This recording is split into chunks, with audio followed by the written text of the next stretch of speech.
ऐसी वीडियो रोज देखने के लिए आप मेरे वीडियो को लाइक करें, इस पे कमेंट करें और अपने दोस्तों के साथ शेयर करें। और हाँ, अगर आप इस चैनल पे नए हैं तो इसे सब्सक्राइब करना ना भूलें। राजवीर और कार्तिक दोनों बातें कर ही रहे थे कि तभी राजवीर के केबिन का डोर खुला। डोर खोलने की आवाज सुनकर राजवीर और कार्तिक ने उस तरफ देखा। वहां पर इसकी खड़ी थी। इसकी को देखकर कार्तिक इसके के पास गया और उससे बोला, अच्छा हुआ इसकी तुम आ गई। तुम ही राजवीर को मनाओ रिन्यूअल में जाने के लिए। मैं तो सुबह से मना रही हूँ लेकिन राजवीर ही मान नहीं रहे हैं। ऐसा लग रहा है जैसे इन्होंने कोई प्रतिज्ञा ले रखी है कि इन्हें जाना नहीं है। कौन सी प्रतिज्ञा ले रखी है तूने? अगर कोई ले रखी है तो उसे तोड़ दे, क्योंकि मैं तो तुम्हें अपने साथ लेकर ही जाऊंगा। ये हुई न बात। राजवीर ऐसे ही बात सुनेंगे? भूल जाओ तुम दोनों, मेरे पास बहुत काम है, मैं कहीं नहीं जाने वाला हूँ। आपके पास काम कब नहीं होता है? जब भी मैं देखती हूँ आप काम ही करते रहते हो। कभी कभी काम से ब्रेक लेकर दूसरी चीजों पर भी ध्यान देना चाहिए। बिल्कुल सही कहा इसकी ने। काम तो जिंदगी भर होता रहेगा, लेकिन ये मौका एक बार हाथ से गया तो गया, फिर नहीं आने वाला है। बिल्कुल सही कहा आपने भाई।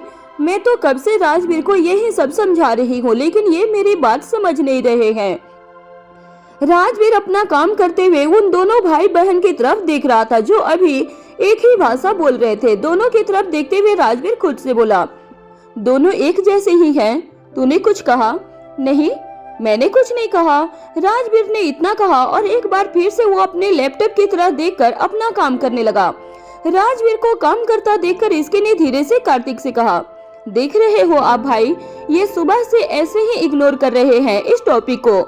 मैं चाहती हूँ कि राजवीर अपने कॉलेज के क्लासमेट से मिले और थोड़ा इस ऑफिस के काम से बाहर निकले, लेकिन ये तो मेरी बात नहीं सुन रहे हैं। अरे कोई बात नहीं है, मैं हूँ ना, कब तक नहीं करेगा? कार्तिक की बात सुनकर इसकी स्माइल करने लगी थी। उन दोनों को ऐसे फुसफुसाकर बातें करते देखकर राजवीर ने कहा, अब तुम दोनों क्या बातें कर रहे हो?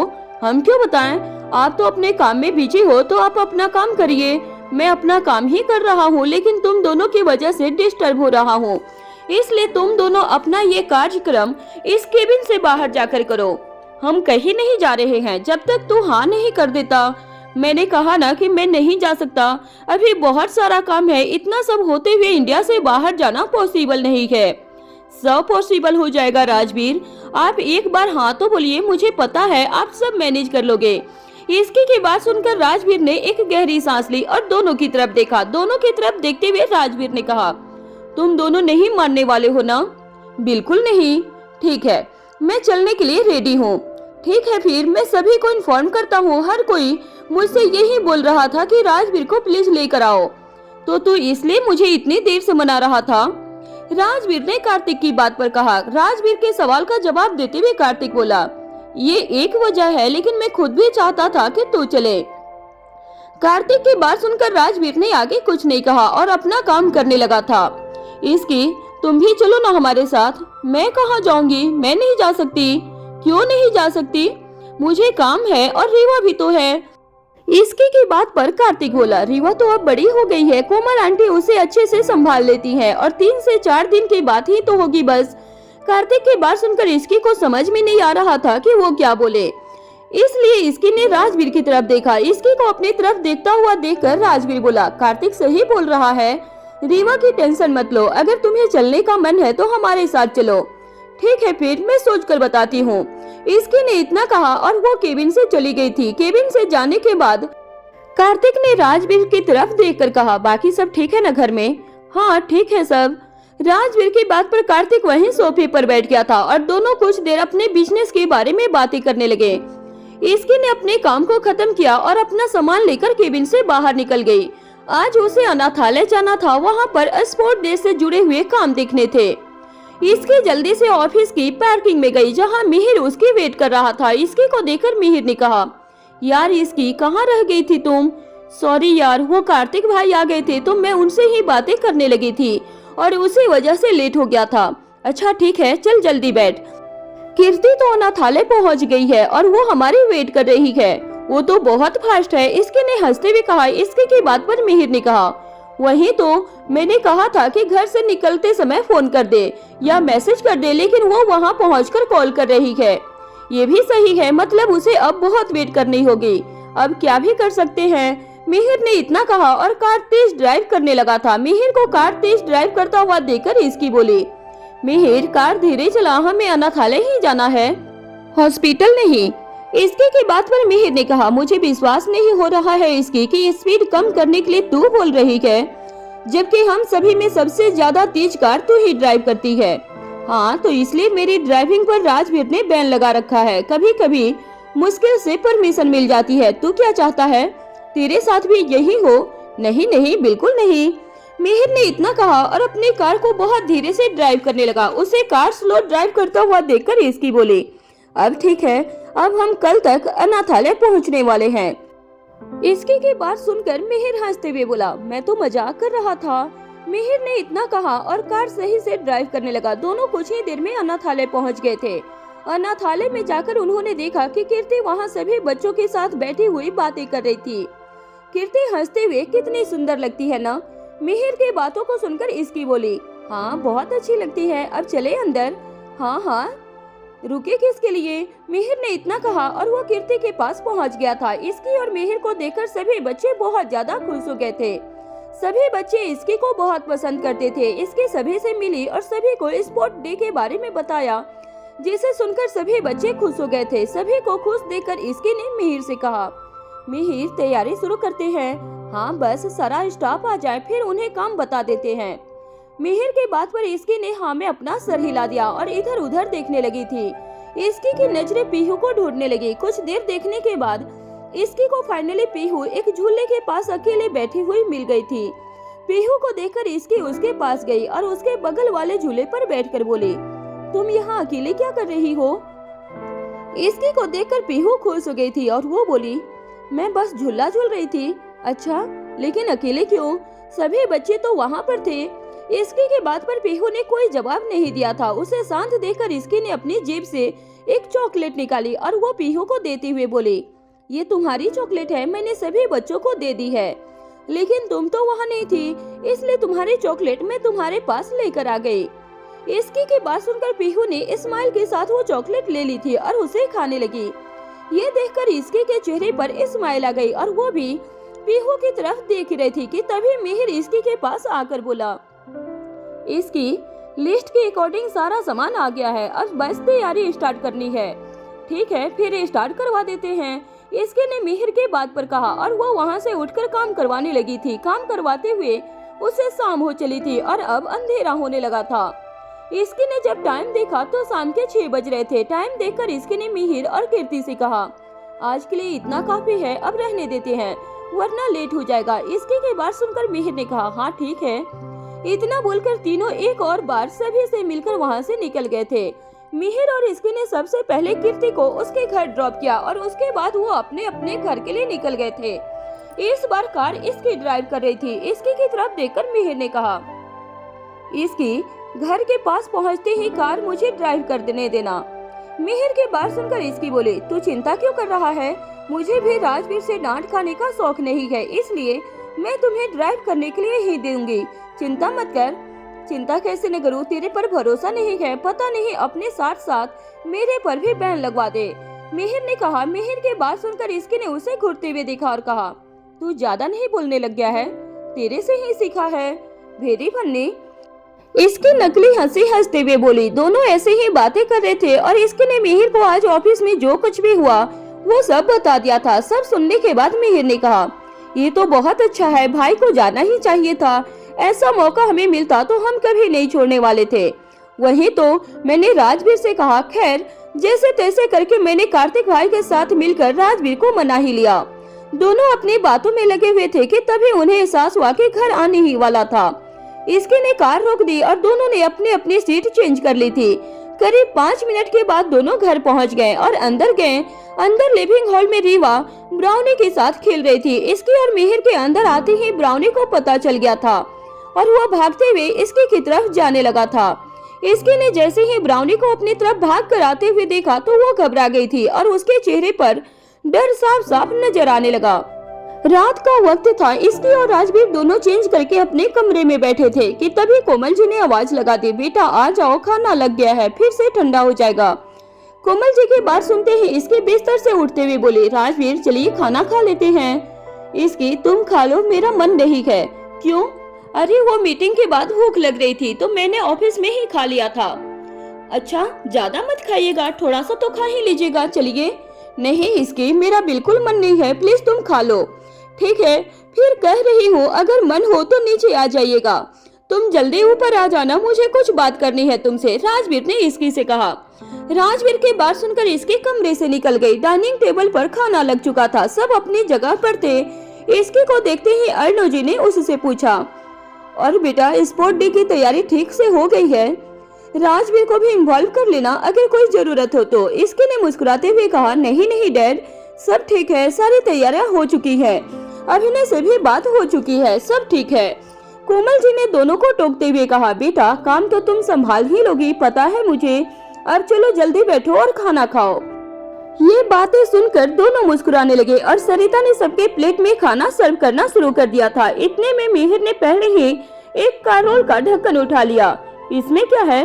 ढक्कन उठाया तो गर्मा गर्म गाजर का हलवा था। हलवा देखकर मिहिर बहुत ज्यादा एक्साइटेड हो गया। वाओ! और तुरंत ही कटोरी में निकालने लगा था। तभी कोमल ने टोकते हुए कहा, हाँ हाँ खा लेना, पहले खाना तो खा लो। पर एक्साइटमेंट के आगे मिहिर को कहाँ कुछ सूझने वाला था। उसने जैसे ही खाने के लिए मुंह खोला, सर्वेंट की आवाज आई। उसने सर्वेंट को देखा और देखते ही उसके चेहरे की हवाइयाँ उड़ गई थी। मिहिर अपने चेयर से उठा और भागता हुआ सर्वेंट के पास गया। सर्वेंट के हाथ में एक फटा हुआ जूता था। मिहिर उसे आंखें फाड़कर देखने लगा था, जैसे उसे शौक लगा हो। तभी सर्वेंट ने मुंह बनाकर बोला, मुझे पता था सर, आप भी इसे देखकर ऐसे ही हैरान हो जाओगे। हैरान होना तो बनता भी है, आखिर आपने कितने मन से ये जूते मंगवाए थे, अभी एक दिन भी कहाँ पहना था। पर वो अच्छा हुआ मैंने टाइम रहते ब्राउनी के मुंह से इसे छीन लिया, वरना वो तो इसका क्या हाल भरता, भगवान जाने। मिहिर ने चिढ़कर कहा, अरे हाल अब बचा ही कहाँ है, चुप और कुछ करता। चिथड़े निकाल दिए हैं इस जूतों के, कितनी मुश्किल से ढूंढा था। लेकिन इसके के चेहरे पर एक अलग ही खुशी थी। वो अपने होठ दांतों तले दबाकर लगातार हंसती जा रही थी। वो चुपचाप मिहिर के पीछे आकर खड़ी हो गई और बोली, कर्मा वर्मा का कुछ नाम वाम सुना है तूने? मिहिर ने इसके को गुस्से में देखा। इसके ने आगे कहा, शाम को जब मैं ब्राउनी से डर रही थी तब तो बड़ा कह रहा था कि कुछ नहीं होता, कुछ नहीं करेगा, डर के आगे जीत है। अब जब अपने पर आई तो मजा आया कि नहीं? मिहिर समझ गया था कि इसकी सुबह वाली बात को लेकर उसे चिढ़ा रही थी, इसकी तो टंट मार रही थी। साथ ही साथ मीसा भी उन जूतों को देखकर बोली, ब्राउनी भी ना, क्या हाल बनाया है इन जूतों का, कौन कहेगा ये नए जूते हैं। मिहिर ने तिरछी आंख से मीसा को देखा। मीसा ने कहा, नहीं नहीं, मतलब डॉग तो ऐसा करते ही हैं, ये तो बहुत नॉर्मल है। मिहिर बेचारा बस चुपचाप खड़ा था। वो अच्छी तरह समझ रहा था कि दोनों के दोनों उसके मजे ले रहे थे। इन तमाशों को थोड़ा टाइम हो गया था, इसलिए कोमल ने सबको बुलाया। इसकी, मिहिर, मीसा, चलो अब जो हो गया छोड़ो, जूते ही तो खराब हुए हैं, दोबारा नए आ जाएंगे, इतना सोचने की जरूरत नहीं है। अर्णव जी ने भी साथ देते हुए कहा, हाँ हाँ, मुंह बनाकर खड़े रहने से तो आने वाले नहीं हैं। चलो आ जाओ, पहले खाना खा लो, फिर जो करना है करते रहना। सब वापस अपनी जगह पर आकर बैठ गए थे। मिहिर का मुंह अभी भी उतरा हुआ ही था। सबने खाना शुरू कर दिया था। इसके पहला निवाला लेते ही मिहिर को चिढ़ाकर बोले, वाह आज तो मजा आ गया। मिहिर ने चिढ़कर देखा तो इसकी ने जानबूझकर बात पर लटते हुए कहा, अरे मैं खाने की बात कर रही हूँ, कितना टेस्टी खाना बना है, खाओ तो। इसकी ने अभी एक निवाला ही लिया था कि तभी उसके फोन पर कॉल आ गया था। इसकी ने मन में ही बोला, अब किसका कॉल आ गया। फोन थोड़ी दूरी पर था, इसलिए उसने सविता को कहा, मेरा फोन पकड़ा देगी प्लीज। हाँ दीदी अभी लाई। सविता फोन लाने जा ही रही थी कि मिहिर ने बीच में ही टोक दिया था। इसकी की बात सुनकर सविता ने फोन उठाया और उसके पास लेकर जाने लगी। तभी मिहिर ने बीच में बोला, इसकी तू अभी फोन नहीं उठा सकती है। इसकी ने अपना बढ़ाया हुआ हाथ एकदम से रोक दिया और हैरान होकर मिहिर को देखने लगी थी। मिहिर ने कहा, आप सब मुझे ऐसे क्यों देख रहे हो? यही तो कहती है कि डिनर करते हुए सिर्फ फैमिली टाइम होता है, तो फिर ये रूल इस पर भी तो अप्लाई होता है। मिहिर, अगर इस टाइम फोन आया है तो कुछ अर्जेंट ही होगा, इसके बेटा तुम आराम से बात कर लो, अर्णव जी ने कहा। अर्णव जी और कोमल जी हमेशा इसकी की साइड लेते थे। थैंक यू डैड, इसकी ने कहा और उसने फोन पिक कर लिया। फोन उठाते ही दूसरी तरफ से आवाज आई, मैडम एक बच्ची है न पीहू, उसे चोट लग गई है, आप प्लीज जल्दी आ जाइए, क्योंकि वो हम में से किसी की बात नहीं मान रही है, बस आपका ही नाम ले रही है। बहुत ज्यादा सीरियस तो नहीं है, लेकिन वो बस आपको ही याद कर रही है और खाना भी नहीं खा रही है। ये सुनते ही इसकी थोड़ा सा घबरा गई थी। उसने कहा, मैं बस आ रही हूँ, आप उसे अकेले मत छोड़ना। कोमल जी ने पूछा, किसका फोन था बेटा? वो मम्मा, अनाथालय में एक बच्ची है न पीहू, वो मुझे बहुत ज्यादा मिस कर रही है, तो मैं सोच रही हूँ उससे एक बार मिलकर आ जाऊँ। हाँ बेटा जाओ ना, बच्चों को अगर याद आ रही है तो मिलकर आ जाओ, साथ में मिहिर और मीसा को भी लेकर जाना। मीसा और मिहिर ने एक दूसरे की तरफ देखा। मीसा को आज बहुत ज्यादा नींद आ रही थी, उसे सोना था। उसने धीरे से मिहिर से कहा, मिहिर मुझे न बहुत ज्यादा तेज नींद आ रही है, तो तुम दोनों चले जाओ, आई बड़ी नींद वाली, रूम में जाकर रेहान से बात करेगी, चल चुपचाप हमारे साथ, मिहिर ने धीरे से मीसा से कहा। तभी दादी ने मिहिर और मीसा से कहा, खाना फिनिश करो और इसकी के साथ जाओ। जी दादी। कुछ ही देर में वो तीनों अनाथालय के लिए निकल गए थे। कार में बैठते ही इसकी ने उन दोनों को सच्चाई बता दी थी। मीसा ने कहा, यार इसकी, आजकल तो तू इस सिचुएशन को कितने अच्छे से हैंडल करने लगी है, अगर तेरी जगह मैं होती तो मैं तो बता ही देती कि आखिर हुआ क्या है। मीसा को लग रहा था कि इसकी ने सिचुएशन बहुत अच्छे से हैंडल की थी, जिससे गहर में भी कोई परेशान नहीं हुआ था। ये सब मेरी संगत का असर है, मिहिर ने कहा। इसकी उन दोनों की बातें सुन रही थी, लेकिन कुछ नहीं कह रही थी, क्योंकि उसे अभी पीहू की बहुत ज्यादा चिंता हो रही थी। जल्दबाजी में इसकी राजवीर को भी बताना भूल गई थी।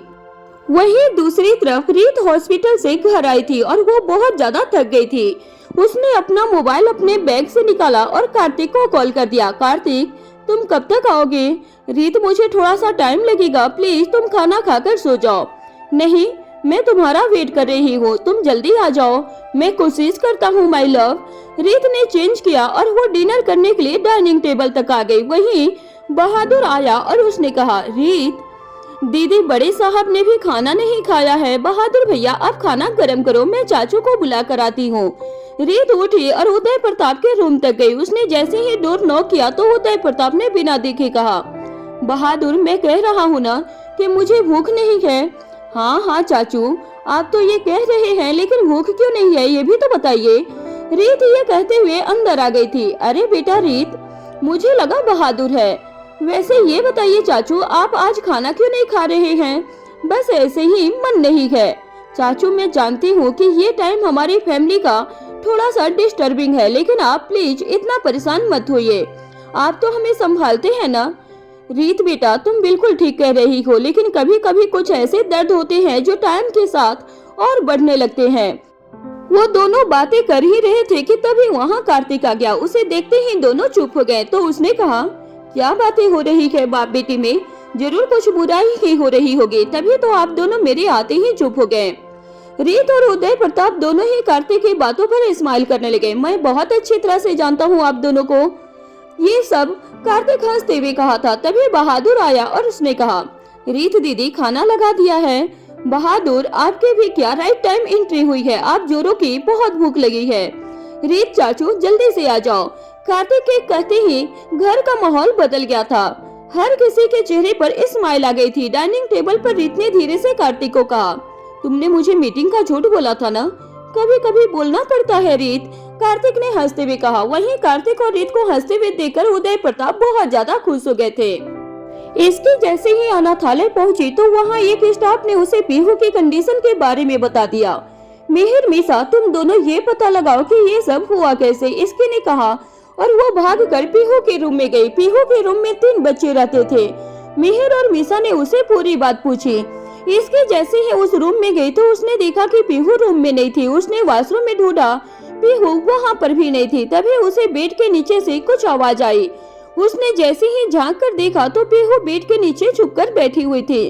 उसके पैर में एक कांच का टुकड़ा चुभ गया था और वो किसी को अपने पास तक आने नहीं दे रही थी। इसकी ने कहा, पीहू पीहू ने कोई रिस्पॉन्स नहीं दिया था। इसकी जब भी पीहू को देखती थी तो उसे उसमें वो इसकी नजर आती थी जो खुद भी हमेशा डरी सहमी रहती थी। उसके अंदर हिम्मत मिस राचेल से मिलने के बाद आई थी। मैं आपकी इसकी दीदी हूँ पीहू। पीहू ने जैसे ही इसकी को देखा तो उसकी तरफ आँख खोलकर देखा। हाँ पीहू, मैं आपकी इसकी दीदी हूँ, आप बाहर आओ। पीहू ने जैसे ही इसकी का नाम सुना तो उसने धीरे से कहा, सच में? इसकी ने कहा, हाँ पीहू सच में। कुछ देर के बाद पीहू धीरे से बाहर आ गई। इसकी ने उसे अपने गले से लगा लिया था। इसकी पीहू को अपने गोद में उठाकर मेडिकल रूम तक लेकर गई क्योंकि वो और किसी के पास नहीं जा रही थी। डॉक्टर ने वो छोटा सा टुकड़ा उसके पैर से निकाला। पीहू ने अभी तक एक आंसू भी नहीं बहाया था। कुछ देर के बाद पीहू के रूम में इसकी ने पीहू को खाना खिलाया। मिहिर को सीख इस बच्ची से अभी तक उफ भी नहीं किया इसने, तू भी सीख ले। खाना खाते ही पीहू ने इसकी को बहुत टाइटली हग कर लिया था और वो रोने लगी थी। वार्डन ये सब देखकर हैरान थी क्योंकि यहाँ सभी बच्चे कभी न कभी रो देते थे, लेकिन पीहू ने आज तक एक आंसू भी नहीं बहाया था। मैडम आपको पता है, आज तक एक बार भी एक आंसू भी नहीं बहाया है पीहू ने, लेकिन आज देखो आपसे कैसे लिपट कर रो रही है। मैं जब इतनी छोटी थी ना तो मैं बिल्कुल ऐसी ही थी, इसकी ने पीहू से कहा। इसकी ने पीहू से ढेर सारी बातें की और कुछ ही देर में वो आराम से सो गई थी।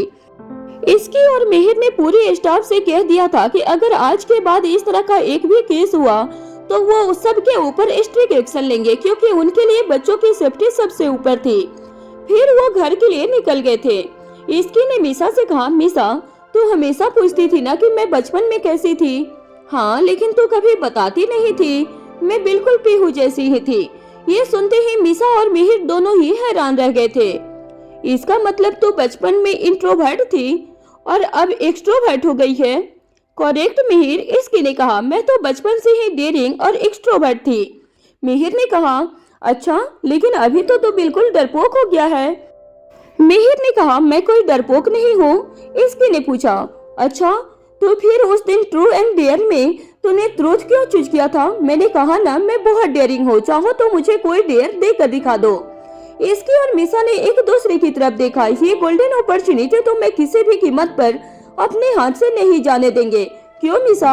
इसकी ने पूछा। मीसा ने कहा, बिल्कुल इसकी, हाँ तो मैं कौन सा डरता हूँ, दे दो जो देना है।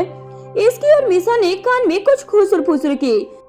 इसकी और मीसा ने मिलकर मिहिर को एक ऐसा डेयर दिया था जिसमें उसे कीर्ति की पूरी फैमिली के सामने कीर्ति को प्रपोज करना था। मिहिर ने उन दोनों को टालने की बहुत कोशिश की, लेकिन वो दोनों अब मानने वाली नहीं थी। मिहिर को भी अब खुद को प्रूव करना था, इसलिए वो भी अपना डेयर कंप्लीट करने के लिए चला गया था। वो कीर्ति के घर जाकर इतना नर्वस हो गया था, इसलिए वो पूरी फैमिली को एक साथ ही प्रपोज करके आ गया था। वहीं कीर्ति की फैमिली को समझ नहीं आया कि उनके साथ अचानक क्या हुआ था। वहीं राजवीर को अपनी मॉम की बहुत ज्यादा याद आ रही थी। इसकी जैसे ही घर पहुंची तो उसने कुछ देर राजवीर के साथ टाइम स्पेंड किया और फिर वो सो गई थी। अगली सुबह सविता रीवा को लेने के लिए इसकी के रूम की तरफ जा रही थी कि तभी अचानक उसका फोन बजने लगा। वो घबराकर साइड में आई और उसने बहुत ही धीरे से आवाज में कहा, क्या अभी फोन क्यों किया? मैं अभी बात नहीं कर सकती हूँ। वो फोन रख ही रही थी कि तभी दूसरी तरफ से आवाज आई, एक नया काम है तेरे लिए बॉस की तरफ से। सविता ने उस आदमी से कहा, मुझे जो काम कहा था वो मैंने कर दिया है, अब मैं और कोई नहीं काम कर सकती हूँ। यहाँ बात अब पहले जैसी नहीं रही। बॉस को ना करने वाले बिल्कुल पसंद नहीं है, तो ठीक वैसा ही कर जैसा मैं तुझे करने को कह रहा हूँ। फोन के दूसरी तरफ से आवाज आई थी। सविता ये सुनते ही समझ गई थी कि अब वो चाह कर भी ना नहीं कर सकती थी। सविता ने कहा, क्या काम है? ये हुई न बात, दूसरे आदमी ने कहा और उसने सविता को सब कुछ बता दिया था। सविता ने पूरी बात सुनकर फोन रख दिया और फिर से अपने कामों में लग गई थी। वहीं दूसरी तरफ राजवीर और इसके दोनों ही ऑफिस के लिए रेडी हो गए थे। इसकी ने कहा, क्या बात है, आज मैं ऑफिस नहीं आ रही हूँ तो आप इतना रेडी होकर जा रहे हो? किसी को इम्प्रेस करने का इरादा है क्या मिस्टर सिंघानिया? राजवीर आज ब्लैक सूट में बहुत ही ज्यादा हैंडसम लग रहा था। राजवीर ने इसकी की तरफ देखकर स्माइल करते हुए कहा, अब पिछली बार की तरफ मेरी वार्डरोब चेंज मत कर देना। इसकी ने पिछली बार राजवीर की पूरी वार्डरोब ही चेंज कर दी थी। उसने राजवीर के इस बात को सुनकर भी अनसुना कर दिया। वहीं राजवीर ने भी ये बात जानबूझकर इसकी को याद दिलाई थी ताकि वो फिर से ऐसा कुछ न कर पाए। और फिर राजवीर ऑफिस चला गया था। इसकी ने रीवा को सविता दीदी को दे दिया था क्योंकि कोमल जी और अर्णव जी ब्रेकफास्ट पर जा रहे थे। वहीं दूसरी तरफ मिहिर का मूड आज बिल्कुल अच्छा नहीं था। उसे लग रहा था कि कल रात उसने इसकी और मीसा को हाँ कहकर बहुत बड़ी गलती कर दी थी। पता नहीं कीर्ति के पेरेंट्स मेरे बारे में क्या सोच रहे होंगे। मिहिर ने खुद से कहा। उसने अभी तक कीर्ति से भी बात नहीं की थी। वहीं अगली सुबह साहिल अपने रूम में बैठकर लैपटॉप पर कुछ काम कर रहा था। तभी नूरी अपने हाथों में एक ट्रे लेकर आई। उसने जैसे ही साहिल को काम करते हुए देखा तो कहा, जरा ठीक नहीं हुए कि आपने तो काम करना ही शुरू कर दिया। साहिल ने जैसे ही मुड़कर देखा तो नूरी उसके सामने ब्रेकफास्ट की ट्रे लेकर खड़ी थी। अब तुमने मेरा इतना ख्याल रखा है कि मैं बिल्कुल फिट एंड फाइन हो गया हूँ। अच्छा तो जल्दी से ये ब्रेकफास्ट कर लीजिए। फिर तो नूरी ने ट्रे को टेबल पर रख दिया था। आज फिर से दलिया। नूरी आज प्लीज दलिया नहीं, साहिल ने बच्चों जैसे मुंह बनाते हुए कहा। बस 1-2 दिन की बात है, फिर आप कुछ भी खा सकते हो, प्लीज खा लीजिए। नूरी ने बहुत प्यार से रिक्वेस्ट की थी। अब अगर इतने प्यार से कहोगी तो मैं कैसे मना करूंगा नूरी, साहिल ने एक स्पून से दलिया चखते हुए कहा था। तभी सेजल प्रताप साहिल से मिलने उनके रूम में जा रही थी कि उसके रूम के अंदर से उसे आवाज आई, नूरी तुमने मेरा हर कदम पर साथ दिया है। आज मैं भी तुमसे वादा करता हूँ कि तुम्हें कभी भी अकेला नहीं छोड़ूंगा। ये सुनते ही नूरी शर्मा गई थी। वहीं सेजल प्रताप ने जैसे ही ये बात सुनी तो उसके मन में आग सी लग गई थी। वो गुस्से में मुड़ी और तमतमाते हुए अपने रूम में चली गई थी। उसके कानों में बार बार साहिल की कही हुई बात घूम रही थी। वो जाकर गुस्से में बेड पर बैठी और कुछ सोचने लगी थी। जब से साहिल हॉस्पिटल से आया है तब ये 2 कौड़ी की लड़की उसके आगे पीछे मंडरा रही है। अपने चिकनी चुपड़ी बातों से मेरे बेटे को बहका दिया है। मुझे तो ये समझ नहीं आ रहा कि मैंने इस लड़की के साथ इतना कुछ कर दिया, लेकिन ये है कि टस से मस नहीं हो रही है। बहुत मोटी चमड़ी की लगता है, इसका कुछ तो पक्का इलाज करना ही पड़ेगा, सेजल प्रताप ने खुद से कहा। उन्होंने अपना फोन निकाला और एक नंबर डायल कर दिया था। सेजल ने कहा, हेलो माया। फोन के उस तरफ एक औरत जिसकी उम्र करीब लेटेस्ट 40 साल की थी, आवाज थोड़ी भारी थी। उसने एकदम से जवाब दिया, हाँ मैडम, हेलो, बोलिए, सुन रही हूँ। सेजल ने बड़ी संजीदा आवाज में कहा, एक काम था तुमसे। हाँ हाँ बताइए ना मैडम, बड़े दिनों के बाद ही सही, लेकिन आपने किसी काम लायक तो समझा सही। मैं तो सोच ही रही थी कि बड़े दिन हो गए, मैडम शांत कैसे बैठी हैं। फिर मुझे लगा बकवास पर नहीं, बात पर ध्यान दो। सेजल ने माया को बीच में रोकते हुए कहा। माया समझ गई कि उसका काम बोलना नहीं सुनना है, इसलिए धीमी आवाज में बोली, हाँ मैडम बोलिए। सेजल ने संजीदा होकर कहा, मेरी नौकरानी बहू की बुटीक में नया कलेक्शन लंच है, ढेर सारे लोग भी आएंगे, पर मैं नहीं चाहती कि उसकी कोई वाहवाही हो, समझ रही हो। हाँ हाँ मैडम समझ गई, सेजल ने आगे कहा। उसका नया कलेक्शन भान से करीब 2 घंटे में उसके बुटीक पर पहुंचेगा। वो भान उस बुटीक तक पहुंचना नहीं चाहिए, यही तुम्हारा काम है। वो भान बुटीक तक नहीं पहुंचना चाहिए, समझ गई। माया थोड़ा संभल कर बोली, मैडम लेकिन इससे होगा क्या। सेजल ने झपट कर कहा, बेवकूफ, जब कलेक्शन पहुंचेगा ही नहीं तो कस्टमर को दिखाएगी क्या, लोग गालियां देंगे उसे। मैडम गालियां तो लोग उसे तब देंगे ना जब लोग उसे गलत समझेंगे। सेजल ने कहा, मतलब, मैं समझी नहीं। मतलब मैडम, आपकी बहू तो कस्टमर के सामने अपना रोना रो देगी, 2 आंसू बहाकर बोल देगी कि उसकी मेहनत का माल चोरी हो गया है, उस तक पहुंचा ही नहीं, और इससे तो कस्टमर उसे बुरा भला कहने के बजाय उस पर तरस खाएंगे। मैडम आपका प्लान तो यही फेल हो जाएगा। बड़बोली माया का काम तो सेजल की बात सुनना था, पर बड़बोली माया बिना बोले रह ही नहीं पाई। सेजल ने मन ही मन सोचा, जुबान इतनी चलती है इस लोमड़ी की, लेकिन बात तो सही कह रही है, कहीं नूरी को लात मारने के बजाय लोग उससे कंधा देकर न चले जाएं। समझ आते ही सेजल ने माया से कहा, ठीक है समझ गई तेरी बात, पर इसके अलावा और करे क्या, कोई आइडिया है तेरे पास। कैसे बात कर रही है मैडम आप, माया के पास आइडिया नहीं होगा तो किसके पास होगा, अभी बताती हूँ। धीरे धीरे माया ने सेजल को अपने दिमाग में चल रही सारी खुरापात बता दी थी। माया की बात सुनते ही सेजल के चेहरे पर एक बड़ी शैतानी सी स्माइल आ गई। साफ दिख रहा था कि नूरी के लिए कोई मुसीबत तो इंतजार कर रही थी। माया ने एकदम से पूछा, तो बताइए मैडम, कैसा लगा आपको मेरा आइडिया? अच्छा है, पर देखना कोई गलती नहीं होनी चाहिए। अरे मैडम, कोई चांस ही नहीं छोड़ूंगी। ये सुनकर सेजल ने फोन डिस्कनेक्ट कर दिया था। वहीं सिंघानिया मेंशन में इसके बैठे बैठे अपने फोन में कोई वेबसाइट चेक कर रही थी। तभी उसके फोन पर उस ब्रांड का कॉल आया जिसने इसके को अपना ब्रांड एम्बेसडर बनाया था। फोन देखकर इसकी एक्साइटेड हो गई थी और झट से फोन उठा लिया था। हेलो, यस, हाय इसकी ma'am, I am Dabina, Chetan sir की सिक्योरिटी। इसके ने एक्साइटेड होकर ही कहा, हाँ बताइए। एक्चुअली चेतन सर ने कहा कि आपको कॉल करके बता दो कि आज आपका एक लुक टेस्ट है, उसके लिए आपको शूट लोकेशन पर बुलाया गया है। यार, कहाँ और कितने बजे तक आना होगा?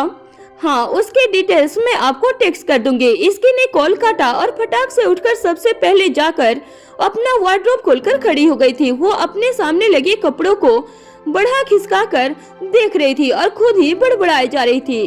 क्या पहनूं? कोई सूट पहन लूं? नहीं, सूट नहीं, कुछ ज्यादा ही ट्रेडिशनल हो जाएगा, दिवाली थोड़ी ना है। उसने सामने से एक जींस निकालते हुए कहा, पर इसके ऊपर कौन सा टॉप जाएगा? ओफो, मेरा दिमाग काम क्यों नहीं कर रहा है? वो सारे कपड़ों को एक के बाद एक उठा कर देखती जा रही थी और लगातार कुछ न कुछ हड़बड़ी में बोली जा रही थी। पहली बार लुक टेस्ट के लिए जा रही हो, कहीं अंडर ब्रेस्ट ना लगूं। सोचेंगे किसे सिलेक्ट कर लिया, लेकिन किसी अंडर ब्रेस्ट ना लगने के चक्कर में कुछ ज्यादा ना पहन लूं। कहेंगे क्रिसमस ट्री बनकर आ गई है, क्या पहनूं मैं? इसकी इरिटेट हो ही रही थी कि तभी मीसा वहाँ पहुँच गई थी। इतना क्या हो गया? कहाँ जाना है कि पूरी अलमारी खंगाल की तूने? आज पहले लुक टेस्ट के लिए बुलाया है यार, समझ नहीं आ रहा है कि क्या पहन कर जाऊं। मीसा ने इसकी को थोड़ा साइड करते हुए कहा, हट, तो एक सेकेंड देखने दे जरा मुझे। मीसा ने देखना शुरू किया और वो 2 मिनट में ही एक बड़ी ही सुंदर फ्लोरल प्रिंटेड वाली पर्पल कलर की एक मैक्सी ड्रेस निकाली और इसकी को देते हुए कहा, ये लो, ये पहन कर जा, अच्छा लगेगा तुझ पर, एकदम परफेक्ट। हाँ पक्का, पहन ले इसे। इसकी ने फटाफट ड्रेस पहने, मेकअप लगाया और तैयार होकर शूट लोकेशन पर निकल गई थी। करीब आधे घंटे के बाद वो लोकेशन आ चुका था। इसकी थोड़ी नर्वस लग रही थी, लेकिन फिर भी वो बहुत ही कंपोज तरीके से स्टूडियो के अंदर चली गई। अंदर पहुंचते ही देवीना ने उसे सामने ही देख लिया था। हाय मैम, इसके ने जवाब दिया। हाय मैम, मैं आपको आपका मेकअप रूम दिखा देती हूँ, आप वहीं रेडी हो जाइए। कॉस्ट्यूम वगैरह भी सब अंदर ही है, जो भी चेंज होंगे वो आपको बता देंगे। इसकी बस मुस्कुराते हुए हाँ में अपना सर हिलाए जा रही थी। फाइनली उसने पूछा, अच्छा चेतन सर कब तक आएंगे? देवीना ने कहा, वो आ चुके हैं, लगता है ब्रेक पर गए हैं, आप जब तक रेडी होंगी वो भी आ जाएंगे। देवीना की बात सुनकर इसकी अपने मेकअप रूम में चली गई थी। अंदर ऑलरेडी मेकअप वाली और कॉस्ट्यूम वाला सब सेट करके रखा चुका था। फटाफट मेकअप शुरू हुआ। इसकी के बाल आगे से हल्के कर्ली किए गए और आंखों को एक स्मोकी लुक दिया गया था। साथ ही उसका पहला चेंज एक ब्लैक ड्रेस थी जो ऊपर से ऑफ शोल्डर और नीचे से बिल्कुल जमीन को छू रही थी। इसकी वाकई काफी सुंदर लग रही थी। इसकी का कॉन्फिडेंस साफ साफ उसके चेहरे से झलक रहा था। देवीना अंदर आई। मैम, आप रेडी हो गई है ना? हाँ, ओके, आप यही वेट कीजिए, जैसे सूट रेडी होता है मैं आपको बता दूंगी। वैसे आपको कुछ चाहिए? Anything? No, I am good. इसकी ने स्माइल दिया और देवीना के साथ मेकअप दीदी और कॉस्ट्यूम वाला दोनों वहाँ से निकल गए थे। इसकी अकेले बैठी तो सोचा कि राजवीर को कॉल कर ले। उसने तुरंत वीडियो कॉल लगा दिया था। तीसरे रिंग ही बची थी कि राजवीर ने कॉल उठा लिया। कॉल उठाते ही राजवीर की तो आंखें जैसे बड़ी हो गई थी, भौं में चढ़ गई। वो एकदम सरप्राइज लग रहा था। इसकी ने पूछा, क्या हो गया, ऐसे क्यों देख रहे हो? कोई भूत देख लिया क्या? भूत तो नहीं, पर कोई परी जरूर देख ली है। राजवीर की तारीफ सुनकर इसकी मुस्कुराने लगी थी। राजवीर ने आगे कहा, मुझे नहीं पता था कि मेरी वाइफ इतनी सुंदर लग सकती है, अब पता चल गया ना। इसकी थोड़ा इतराती हुई कही। राजवीर ने मुस्कुराकर हामी भर दी, साथ ही तुरंत बोला, मैं तो कहता हूँ छोड़ो ये सब सूट और कहीं डेट पर चलते हैं। इसकी ने भी तिरछी नजर से जानबूझकर उसे इतराकर जवाब दिया, सॉरी, डेट पर जाने के लिए आप लेट हो चुके हैं। राजवीर तो आराम से इसकी का ये सब ड्रामा देख रहा था, पर इसके से खुद ही रुका नहीं गया। वो खुद ही ये सब बोलते हुए हंस पड़ी थी। इसकी को देखकर राजवीर भी मुस्कुराने लगा था। फिर तुरंत सीरियस होकर बोला, अच्छा सुनो, कहीं एक्साइटमेंट में तुम अकेली तो नहीं गई हो ना? ड्राइवर है ना तुम्हारे साथ? और गाड़ी कौन से लेकर गई हो? इसकी ने समझाते हुए कहा, राजवीर स्ट्रेस मत लीजिए, सब ठीक है। स्ट्रेस तो लेना पड़ेगा ना, आज इतनी सुंदर जो लग रही हो और मुझसे दूर भी हो। राजवीर की बातों से इसकी के गालों पर ब्लश आ गया था। ये बात तो प्रूव हो गई थी कि मोहब्बत वाला ब्लश महंगे मेकअप वाले ब्लश से कहीं ज्यादा गुलाबी होता है। दोनों की बातें चल ही रही थी कि तभी देवीना की आवाज आ गई, मैम आपका सूट रेडी है। इसकी ने हड़बड़ी में कहा, चलिए ठीक है राजवीर, मैं मिलती हूँ अब। ओके जाओ, गिव योर बेस्ट। दोनों की बातें खत्म हुई और इसके सूट के लिए निकल गई थी। दूसरी तरफ आज नूरी के बुटीक में भी कुछ नए कलेक्शन का लंच होना था, लेकिन नूरी तो इस असमंजस में थी, वो साहिल को अकेला छोड़कर जाए कैसे। लेकिन साहिल ने उसे समझाते हुए कहा, नूरी कैसे बात कर रही हो, मुझे अकेला छोड़कर नहीं जाओगी? ये क्या बात हुई? अरे मैं बिल्कुल ठीक हूँ, कुछ नहीं हुआ है मुझे। नूरी ने कहा, हाँ ठीक है, पर इतने ही नहीं, अगर आपको किसी चीज की जरूरत पड़ी तो, और दवाई लेना भूल गए तो। साहिल समझ रहा था कि नूरी को उसकी बड़ी चिंता है, इसलिए बड़े आराम से समझाते हुए बोला, नूरी मैं इतना मैनेज कर सकता हूँ, और तुम कहीं दूर तो नहीं जा रही हो ना? कुछ घंटों की बात है, देखो वो भी तो तुम्हारी ही रिस्पॉन्सिबिलिटी है ना, उसे ऐसे तो नहीं छोड़ सकती हो ना तुम। और लंच के वक्त तुम्हारा वहाँ होना यहाँ होने से ज्यादा इम्पोर्टेंट है। उसने नूरी का हाथ पकड़कर बोला, मेरी बात मानो, मैं ठीक हूँ, तुम जाओ, मैं चाहता हूँ कि तुम जाओ। अब नूरी साहिल को मना नहीं कर पाई और बुटीक जाने के लिए रेडी हो गई थी। शाम होने लगी थी, बुटीक में नया कलेक्शन लग चुका था। कुछ देर के बाद नूरी भी वहाँ पहुँच ही गई थी। वो सारे कपड़ों को देखकर बहुत खुश लग रही थी। एक सैटिस्फिकेशन था जो उसके चेहरे पर साफ साफ झलक रहा था। उसने मन ही मन कहा, इतनी मुसीबत में भी साहिल ने हमेशा मेरा साथ दिया है, ये सब अगर हो पाया तो सिर्फ उनकी वजह से। नूरी ये सब सोच ही रही थी कि तभी बुटीक में कोई आ गया। नूरी ने पीछे मुड़कर देखा तो एक लेडी थे। ये कोई और नहीं बल्कि माया ही थी, जिसकी सुबह सेजल से फोन पर बात हो रही थी। नूरी तो उसे देखकर खुश हो रही थी कि उसके पहले कस्टमर आ गए थे, लेकिन वो ये नहीं जानती थी कि उसकी ये पहली कस्टमर उसे कितना कष्ट देने आई थी। माया अंदर आई और उसने एक के बाद एक सारे कपड़ों को छू छू कर देखने लगी थी। नूरी ने पूछा, हाय, किस तरह का डिजाइन देख रही हैं आप? मुझे बताइए, मैं मदद कर दूंगी आपकी। माया ने साफ जवाब दिया, नहीं नहीं, मैं खुद देख लूंगी। ये बोलकर उसने वापस से सारे कपड़े देखना फिर से शुरू कर दिया था। बीच बीच में जानबूझकर ये भी पूछ लेती थी, इसका प्राइस क्या है? इसका कोई और कलर नहीं है? अगर अपना कोई डिजाइन देना हो तो आप बना देंगे। धीरे धीरे 8-9 और कस्टमर आ गए थे। उन्हें देखकर ही समझ आ रहा था कि उनको नूरी का ये कलेक्शन अच्छा लग रहा था। उन्होंने भी कपड़े देखने शुरू कर दिए थे। कुछ ने ट्राई भी करके देखा। लोमड़ी माया के दिमाग में न जाने क्या चल रहा था कि वो सारे कस्टमर को पैनी आंखों से देख रही थी। अब आएगा मजा, बहुत नए कपड़ों का खुमार चढ़ा है न सबको। अब जब यहाँ बुटीक से सीधा डॉक्टर के पास जाना पड़ेगा ना, तब सबकी सारी स्माइल निकल जाएगी। माया का ये बोलना ही था कि तभी उसे दिखा कि एक कस्टमर अपनी पीठ खुजला रही थी, दूसरा अपने हाथ, कोई गर्दन नोच रहा था तो कोई अपनी कमर। लोग लगातार अपना बदन खुजलाते जा रहे थे। नूरी को भी ये बात अजीब लग रही थी। सारे कस्टमर को हो क्या गया है? ये सब अपना बदन क्यों खुजला रहे हैं? ये बस इत्तेफाक है या?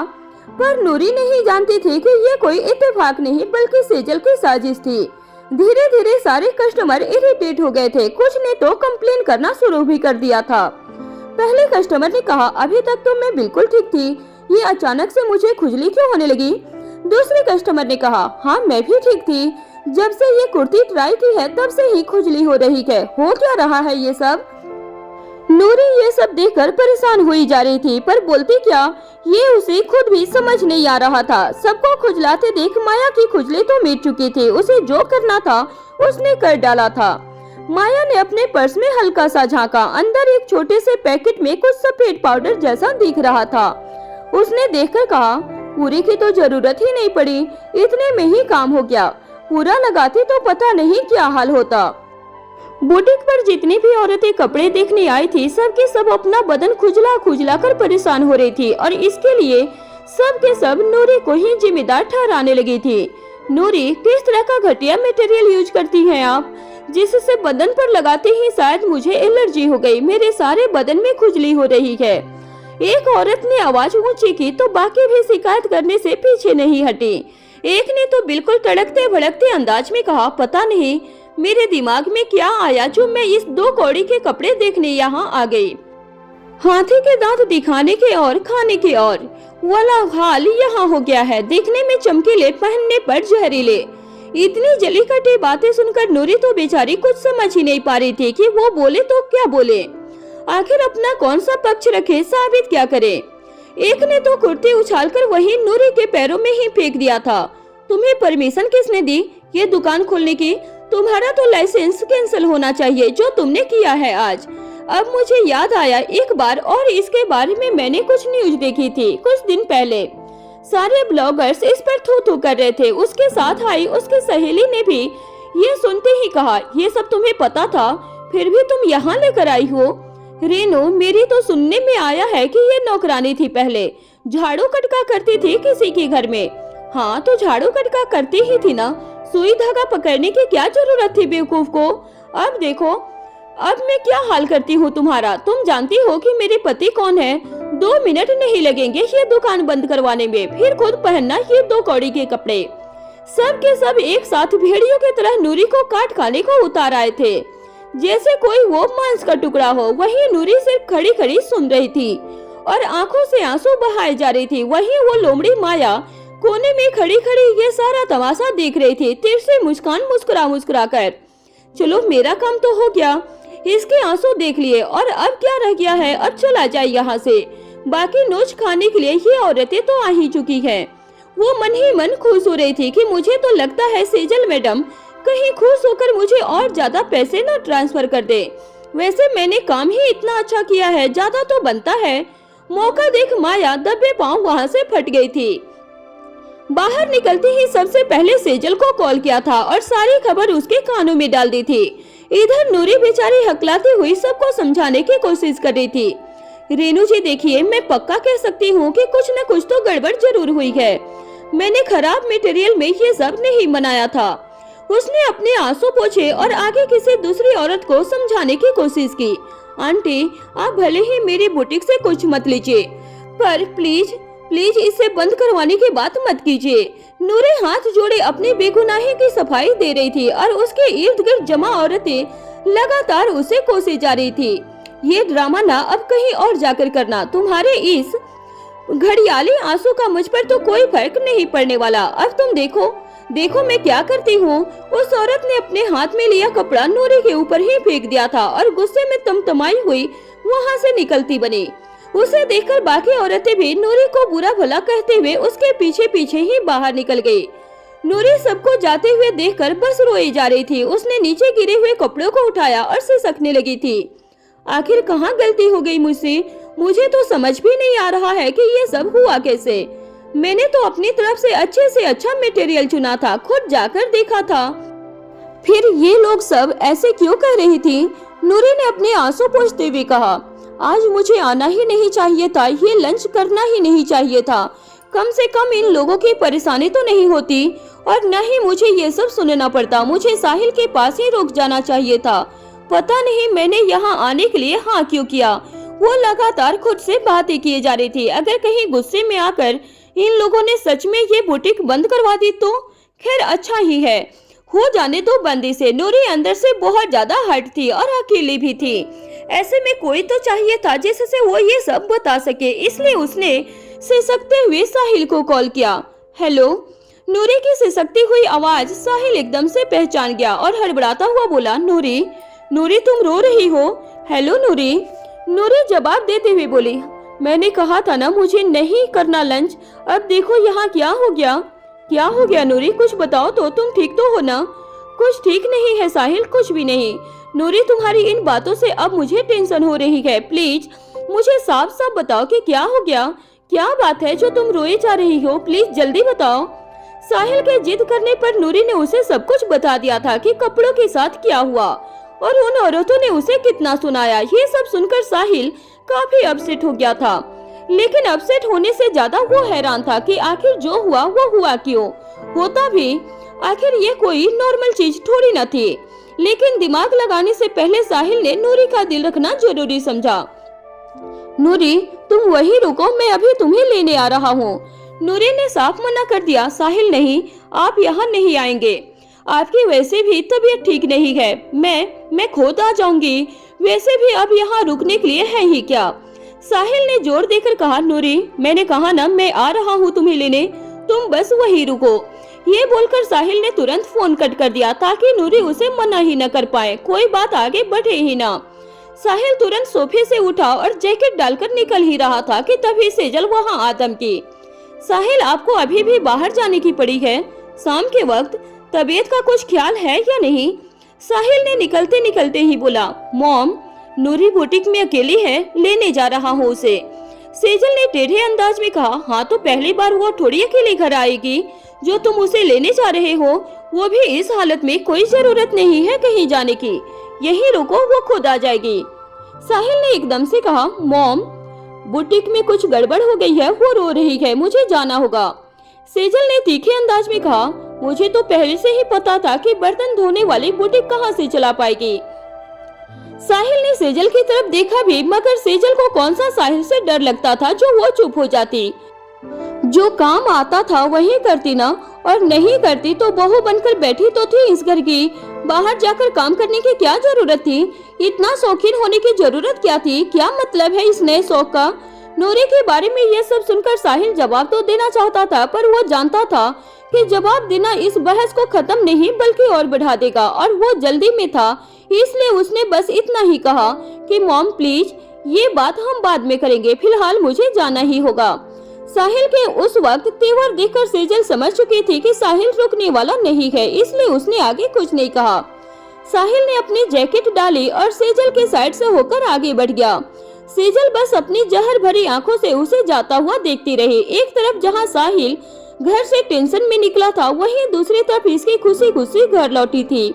शाम हो चुकी थी, इसलिए राजवीर भी घर पर ही था। इसकी की खुशी साफ बता रही थी कि उसका दिन अच्छा गुजरा था। राजवीर ने कहा, लगता है काफी मजा आया तुम्हें इस सूट पर। इसकी ने खुश होकर कहा, हाँ बहुत। पहले तो मैं नर्वस थी, पर एक दो सूट के बाद जब चेतन सर ने कहा कि सूट अच्छे आ रहे हैं तो मेरी सारी नर्वसनेस चली गई थी। जब इसकी पिक्चर आएगी तब आप भी देख लेना कितना अच्छा काम किया है मैंने। इतना इंतजार करना होगा तुम्हें देखने के लिए? इसकी थोड़ा इतरा कर बोले, स्टार को देखने के लिए इंतजार तो करना बनता है ना। राजवीर एकदम से इसकी का हाथ पकड़कर बोला, इसीलिए तो सीधा स्टार से शादी कर ली मैंने, ताकि इतना इंतजार ना करना पड़े। वहीं दूसरी तरफ साहिल बुटीक पहुंच चुका था। वो जैसे ही अंदर पहुंचा तो देखा नूरी चुपचाप एक कोने में बैठी एक टक से अपने कपड़ों को देख रही थी, जैसे उसे कोई सदमा ही लग गया हो। साहिल ये बात समझ चुका था, इसलिए तुरंत उसके पास गया और उसे गले से लगा लिया। साहिल को सामने देखकर नूरी खुद को रोक नहीं पाई और उसकी आंखें आंसुओं से डबडबा गई थी। साहिल ने तुरंत उसे गले लगा लिया और उसे दिलासा देते हुए कहा, नूरी प्लीज चुप हो जाओ। आई नो जो हुआ है वो नहीं होना चाहिए था, पर मैं तुम्हें ऐसे रोते हुए नहीं देख सकता हूँ। नूरी ने कहा, मैंने कहा था ना साहिल, मुझे ये लंच नहीं करना, देखो क्या हो गया। तुम स्ट्रेस मत लो, सब ठीक हो जाएगा, हम कुछ न कुछ सॉर्ट आउट कर लेंगे, देखना कुछ नहीं होगा। अब वैसे भी कुछ नहीं होगा साहिल, सारे कस्टमर मुझसे गुस्सा होकर गए हैं, बल्कि एक आंटी तो ये भी कह रही थी कि वो ये बुटीक भी बंद करवा देंगे। सब गलत हो गया, ऐसा मत सोचो नूरी, ये सब सोचकर और परेशान होगी। कुछ नहीं करेगी आंटी, मैं बोल रहा हूँ ना, साहिल ने नूरी को समझाते हुए कहा। उसके दिमाग में लगातार ये बात चल रही थी कि ये सब नॉर्मल तो नहीं है, एक कपड़े का मटेरियल खराब हो सकता है, सबके सब एक साथ कैसे खराब हो सकते हैं। और जितना मैं नूरी को जानता हूँ वो इतनी केयरलेस तो कभी नहीं हो सकती है। मेरा मन कह रहा है कि कुछ तो अलग बात जरूर है। साहिल ये सब सोच ही रहा था कि ठीक उसके सामने वाली दीवार पर उसे एक सीसीटीवी कैमरा लगा दिखा। कैमरा दिखते ही साहिल का एक्सप्रेशन बदल गया था। सीसीटीवी को देखकर साहिल का दिमाग चला और उसने जल्दी से नूरी का लैपटॉप लिया और सीसीटीवी फोटोज देखने लगा था। जैसे जैसे साहिल सीसीटीवी फोटो चेक कर रहा था वैसे वैसे उसकी हैरानी बढ़ती जा रही थी। सीसीटीवी फोटोज लास्ट कल दिन तक का ही था, उसके बाद की कोई फोटोज नहीं थी। साहिल को समझ नहीं आया कि ये सब कैसे हुआ है। साहिल ने नूरी की तरफ देखकर कहा, नूरी, इसमें कल शाम के बाद की कोई फोटोज है ही नहीं। साहिल की बात सुनकर नूरी भी हैरान हो गई थी। वो साहिल के पास आई और लैपटॉप में देखते हुए बोली, ये कैसे हो सकता है? नूरी की बात सुनकर साहिल ने कुछ सोचते हुए सीसीटीवी कैमरा की तरफ देखा और कहा, हो सकता है किसी ने जानकर इस कैमरा के साथ कुछ किया है जिससे ये नहीं चल रहा है। इतना बोलकर साहिल ने अपना फोन निकालकर अपने असिस्टेंट को कॉल करके कुछ कह दिया था। अपनी बात करने के बाद साहिल ने फोन रखा और नूरी की तरफ देखकर बोला, तुम चिंता मत करो, मैं हूँ ना, जल्दी ही सब ठीक हो जाएगा, मुझे आप पर भरोसा है। नूरी की आंखों में साहिल को अपने लिए विश्वास साफ साफ नजर आ रहा था। साहिल के आने से पहले नूरी बहुत रो रही थी, खुद को अकेली समझ रही थी, लेकिन साहिल के आते ही उसे एहसास हुआ जैसे वो अकेली नहीं थी, कोई है उसके साथ, उसका साथ देने के लिए, उसके हर कदम पर खड़ा रहने के लिए।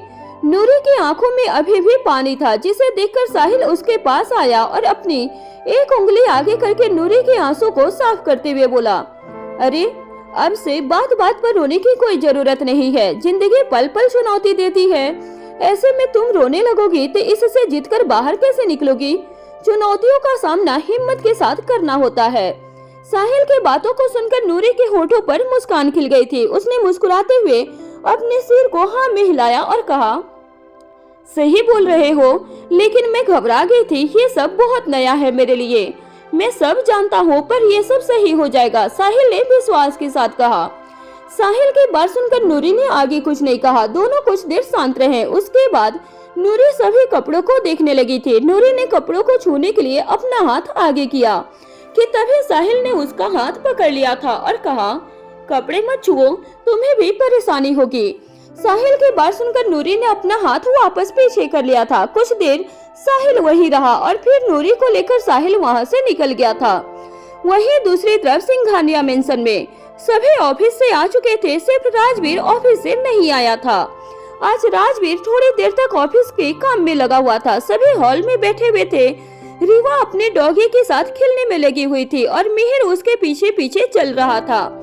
रीवा बहुत तेज तेज चल रही थी, जिस वजह से मिहिर को रीवा के गिरने का डर लग रहा था। मिहिर रीवा को अपनी गोद में लेकर बैठ गया था। रीवा बार बार नीचे उतरने की कोशिश कर रही थी, लेकिन मिहिर उसे छोड़ ही नहीं रहा था, जिससे रीवा ने थोड़ी नाराजगी में कहा, चाचू। रीवा की बात सुनकर मिहिर ने कहा, अभी तो आप इतना खेली, फिर से खेलना है, आप थकती नहीं हो क्या? रीवा को देखकर अर्णव जी समझ गए कि वो क्या चाह रही थी। अर्णव जी ने मिहिर की तरफ देखकर कहा, मिहिर, उसे खेलने दो। डैड बहुत तेज भाग रही है, गिर गई तो?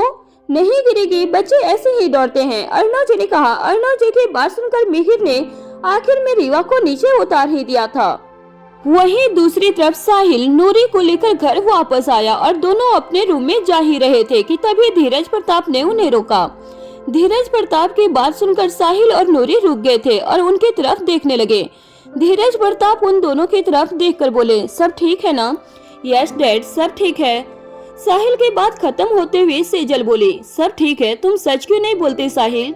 अपने डैड को सच बताओ कि ये लड़की पहले ही किसी काम की नहीं थी और अब जो काम कर रही है उसकी वजह से हमारा और हमारे घर का नाम खराब करने लगी हुई है।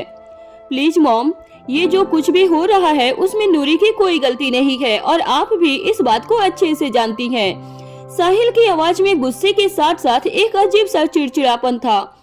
साहिल की पूरी बात सुनकर सेजल ने थोड़ी हैरानी से कहा, मैं जानती हूँ, मैं कुछ नहीं जानती, मुझे सिर्फ इतना पता है कि इस लड़की को काम करना नहीं आता है। तुम क्यों नहीं समझ रहे हो इस बात को? मुझे सारी बातें समझ में आ रही है मॉम।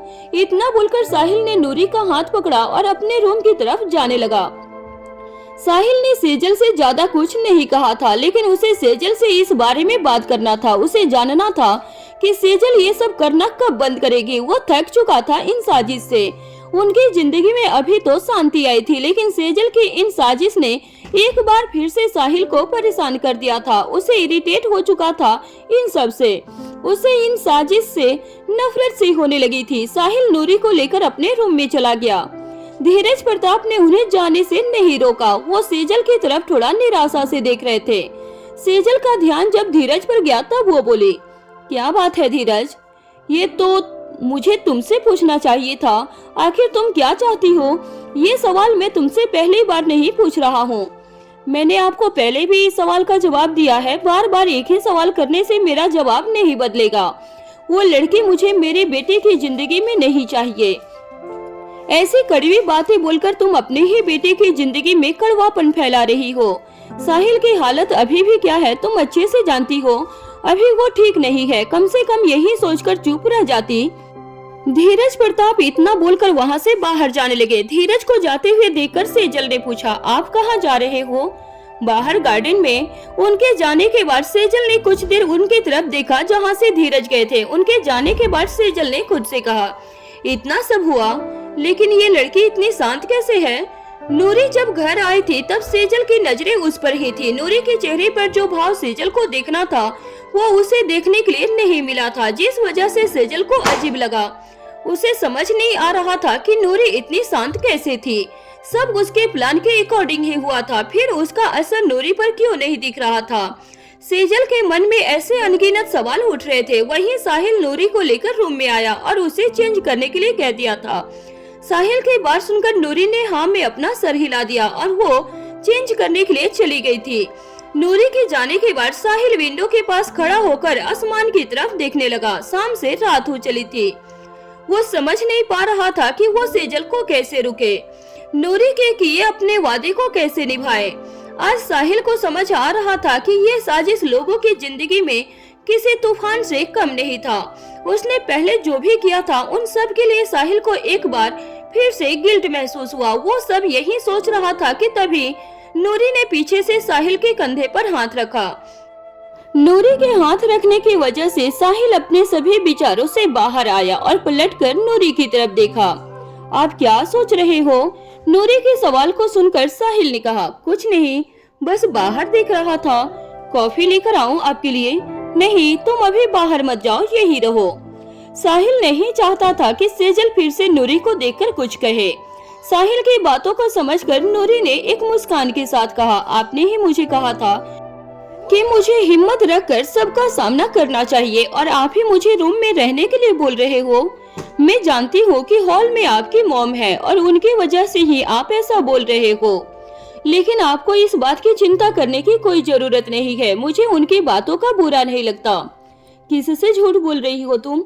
मुझे अच्छे से पता है कि मॉम की कही हुई हर बात का तुम्हें बुरा लगता है। खैर, अगर तुम बाहर जाना चाहती हो तो जा सकती हो, मैं नहीं रोकूंगा। साहिल की बात सुनकर नूरी ने कहा, ठीक है, मैं आपके लिए कॉफी लेकर आती हूँ। इतना बोलकर नूरी वहाँ से चली गई थी। नूरी के जाने के बाद साहिल ने एक गहरी सांस ली और सोफे पर आकर बैठ गया था। वहीं दूसरी तरफ सिंघानिया मेंशन में सभी ने रात का डिनर कर लिया था। उसके बाद अपने अपने रूम में चले गए थे। रीवा सो चुकी थी। रीवा के सो जाने के बाद इसकी कुछ देर तक उसकी तरफ देखती रही और फिर अपनी जगह से उठकर राजवीर के पास गई, जो अपने स्टडी रूम में काम कर रहा था। स्टडी रूम में जाकर इसकी राजवीर से बोली, आप आज ऑफिस से भी लेट आए और यहाँ भी आने के बाद काम कर रहे हो। ऐसा कौन सा काम आ गया है जिसके बारे में मुझे नहीं पता? इसकी की बात सुनकर राजवीर ने कहा, है कोई काम? कौन सा काम? अब तो मैं आपकी पीए हूँ और इसी वजह से मुझे आपके काम के बारे में बहुत कुछ पता है। इसकी की बातों को सुनकर राजवीर ने हंसते हुए कहा, अफसोस कि मेरी पीए अपना काम ठीक से नहीं कर रही, जिस वजह से उसे नहीं पता कि मैं किस काम में बिजी हूँ। राजवीर की बात सुनकर इसके उसके करीब आई और बोली, ऐसा कुछ भी नहीं है, मेरे से ज्यादा परफेक्ट कोई काम नहीं करता होगा। मैं बिल्कुल परफेक्ट काम करती हूँ। अच्छा, ये बात है, अपनी तारीफ खुद करके खुश हो जाओ। मैं बिना बात के अपनी तारीफ नहीं कर रही हूँ, बल्कि ये बात सच है। इसकी राजवीर के पास ही बैठ गई थी और उससे बातें करने लगी थी। वहीं राजवीर का सारा ध्यान अपना काम को जल्दी खत्म करने पर था। कुछ ही देर में राजवीर ने अपने काम को खत्म किया और इसकी की तरफ देखकर बोला, अब बताओ कि तुम क्या बोल रही थी? राजवीर के सवाल को सुनकर इसकी ने थोड़ी तेज आवाज में पूछा, क्या बोल रही थी? मतलब आपने मेरी एक भी बात नहीं सुनी? मैं सुन रहा था, बस याद नहीं आ रहा है। जब आपको याद नहीं आ रहा तो आप सुन क्या रहे थे? इसके की बात सुनकर राजवीर ने अपनी सफाई में कहा, मैं तो तुमसे बात करने के लिए अपना काम जल्दी जल्दी कर रहा था, जिससे हम आराम से बातें कर सके। राजवीर की बात सुनकर इसकी बोली, कोई बात नहीं, अब आप आराम से करिए, मैं जा रही हूँ सोने के लिए। इसकी इतना बोलकर वहाँ से उठी और रूम में चली गई थी। राजवीर भी इसकी के पीछे पीछे रूम में आया और बोला, इसकी कम ऑन, अब इतनी सी बात पर गुस्सा मत होना। इतनी सी बात? क्या बात राजवीर, मैं कब से आपसे बात कर रही थी और आप सुन भी नहीं रहे थे। मैंने कितना कुछ बोला और आपको उससे भी कुछ याद नहीं है। मुझसे बोल देते, इसकी मुझे अभी काम करने दो, मैं थोड़ी देर के बाद तुमसे बात करता हूँ। मैं चुप हो जाती। इसकी नॉन स्टॉप बोले जा रही थी। इसकी की बातों को सुनकर राजवीर उसके पास आया और बोला, अच्छा ठीक है, मैंने सब सुना था, मैं ऐसे ही तुम्हें थोड़ा सा परेशान कर रहा था। क्या क्या सुना आपने? इसकी ने डाउट करते हुए पूछा। उसे लग रहा था कि राजवीर ऐसे ही उसका मन रखने के लिए बोल रहा था। इसकी के सवाल पर राजवीर ने कहा, तुम रीवा के बर्थडे से जुड़ी अपनी प्लानिंग बता रही थी। मैंने सब सुना। राजवीर की बात सुनकर इसकी बोली, शुक्र है आपने इतना तो सुना। हाँ, अब इस बारे में हम कल बात कर लेंगे, अभी सोना चाहिए। और दोनों बेड पर चले गए और कुछ ही देर में दोनों नींद के आगोश में चले गए। इसके ऑफिस के लिए रेडी होने के बाद मीसा के रूम में गई और वहां जाकर उसने देखा कि मीसा सो रही थी। मीसा को सोता हुआ देखकर इसकी खुद से बोली, इसका भी कुछ नहीं हो सकता है, इतनी देर तक सोती रही है, पता नहीं ऑफिस कब जाएगी। इतना बोलने के बाद इसकी मीसा को जगाने लगी थी। मीसा, मीसा उठ, सोने दे, मीसा ने नींद में कहा। मीसा की बात सुनकर इसकी बोली, क्या सोने दे, ऑफिस नहीं जाना तुझे? नहीं, मैं आज छुट्टी पर हूँ, आज मैंने सिर्फ सोने के लिए छुट्टी ली है, इसलिए मुझे सोने दे। सिर्फ सोने के लिए छुट्टी ले ली? ये तो बहुत सही है, मुझे भी करना चाहिए। इसकी की बात पर मीसा बोली, तो रोका किसने है, तू भी छुट्टी ले सकती है। अब तू जा, मुझे सोना है, मेरी नींद खराब हो रही है। अच्छा, मैं यहाँ हूँ तो तुझे सोना होता है? अभी रेहान का कॉल आ जाए तो सारी नींद उड़ जाएगी। इसकी की बात पर मीसा बोली, इसलिए मैंने पहले ही अपना फोन एरोप्लेन मोड पर कर दिया है, जिससे किसी का कॉल या मैसेज ना आए। Are you serious? नींद से इतना प्यार? इसकी ने चौंकते हुए कहा। इसकी की बात पर मीसा ने कुछ नहीं कहा था। मीसा को कुछ न बोलता हुआ देखकर इसकी समझ गई कि फिर से वो सो गई थी, जिस वजह से वो कोई जवाब नहीं दे रही थी। इसकी ने एक गहरी सांस ली और खुद में बोली, नींद से इतना प्यार तो मैंने भी नहीं किया। इतना बोलकर इसकी मीसा के रूम से निकल गई थी और अपने रूम की तरफ जाने लगी। तभी उसकी नजर मिहिर पर गई, जो इसी तरफ आ रहा था। मिहिर को देखकर इसकी बोली, तू कहाँ जा रहा है? मीसा के पास, कुछ पूछना था। मिहिर की बात पर इसकी बोली, अभी मीसा किसी भी बात का कोई जवाब नहीं देने वाली है, वो सो रही है और अभी उठने का बिल्कुल भी मूड नहीं है उसका। अगर तू गया फिर उसके बाद क्या होगा मैं कुछ नहीं बोल सकती। इसकी की बात सुनकर मिहिर कंफ्यूज हो गया था। उसे इतना कंफ्यूज देखकर इसकी ने पूरी बात बता दी थी। पूरी बात जानकर मिहिर हंसते हुए बोला, सच में तूने बचा लिया। अगर मेरी वजह से वो उठ जाती तो मुझे छोड़ती नहीं, इसलिए बोल रही थी कि अभी मत जा, बाद में बात कर लेना। इसकी की बात पर मिहिर ने हाँ में अपना सर हिला दिया। दोनों वहाँ से अपने अपने रूम में चले गए। वहीं दूसरी तरफ साहिल अपने लैपटॉप में कुछ कर रहा था। तभी उसका फोन बजा। साहिल ने देखा कि उसके असिस्टेंट का कॉल आ रहा था। साहिल ने जल्दी से वो कॉल पिक किया। अपने असिस्टेंट की बात सुनने के बाद साहिल ने फोन रख दिया और खुद से बोला, मुझे ही मॉम से बात करनी होगी, इससे पहले वो सिचुएशन और खराब कर दे। साहिल ने इतना कहा और वो जगह से उठकर रूम से बाहर चला गया था।